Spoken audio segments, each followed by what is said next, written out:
ఈరోజు ఐటీ రంగమైన, ఫార్మా రంగమైన, ఆర్టిఫిషియల్ ఇంటెలిజెన్స్ రంగమైన, డిఫెన్స్ రంగమైన, ఏ రంగం చూసినా ఆనాటి నాయకులు ఏర్పాటు చేసిన అభివృద్ధికి సహకరించిన విధానాలను కొనసాగించాలనే మీ అన్నగా రేవంత్ అన్నగా ఈరోజు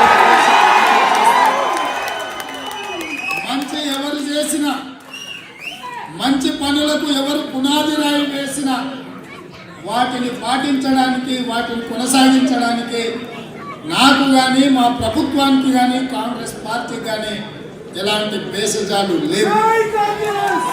కొంతమంది కుటుంబం కోసం రాష్ట్రాన్ని ఫనంగా పెట్టి లక్షలాది కోట్ల రూపాయలు దోపిడీ చేసి ఇవాళ అవినీతి గురించి చర్చనే జరగదు, రాష్ట్రం యొక్క ఆర్థిక పరిస్థితిని ప్రజలకు వివరించొద్దు అని కొంతమంది ఈరోజు మాట్లాడుతున్నారు. మిత్రులారా, 60 సంవత్సరాలు 16 మంది ముఖ్యమంత్రులు తెలంగాణ రాష్ట్రానికి ఇచ్చిన అప్పు 72,000 కోట్లయితే ఒకే ఒక్క కుటుంబం 10 సంవత్సరాలలో 7 లక్షల కోట్ల రూపాయల అప్పు చేసి ఆ దరిద్రాన్ని ఇవాళ మన నెత్తి మీద పెట్టి మిగులు రాష్ట్రంగా ఉన్న తెలంగాణ రాష్ట్రాన్ని అప్పుల ఊపిలో ముంచి ఇవాళ ప్రభుత్వ ఉద్యోగులకు జీతభత్యాలు ఇవ్వలేని పరిస్థితి తెలంగాణ రాష్ట్రం ఉంది.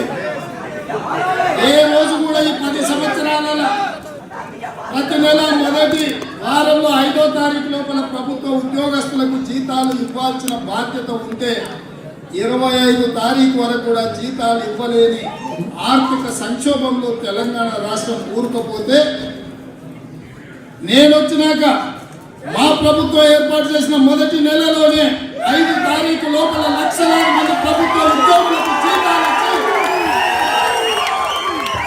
ఈ రాష్ట్రాన్ని ఆర్థిక సంక్షోభం నుంచి అభివృద్ధి పదం వైపు నడిపిస్తాము అని చెప్పి ఆ లక్ష్యంతోనే ముందుకు వచ్చినాం.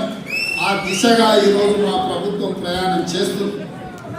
ఎన్నికలలో ఇచ్చిన గ్యారంటీలు 6 గ్యారంటీలు ఏవైతే ఉన్నాయో ఆనాడే ప్రజలకు చెప్పినాం.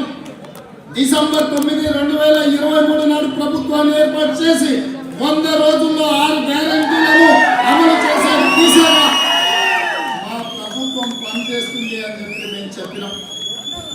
9 తారీఖు నాడు అసెంబ్లీ మొదలుపెట్టిన మొదటి రోజే మీరు 6 గ్యారెంటీలను ఎప్పుడు అమలు చేస్తారని బిల్లారంగారు శాసనసభలో మాట్లాడుతుంటే మొన్న జరిగిన ఎన్నికలలో ఆ పార్టీ నాయకులను బొక్కబొర్ల పడేసి బొక్కలు ఇరగొట్టినా బుద్ధి రాదు.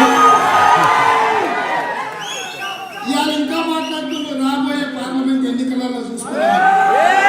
మిత్రులారా, మీ మద్దతుని సూటిగా బిల్లారంగా చార్లెస్ సోమరాజుకు సవాలు విసు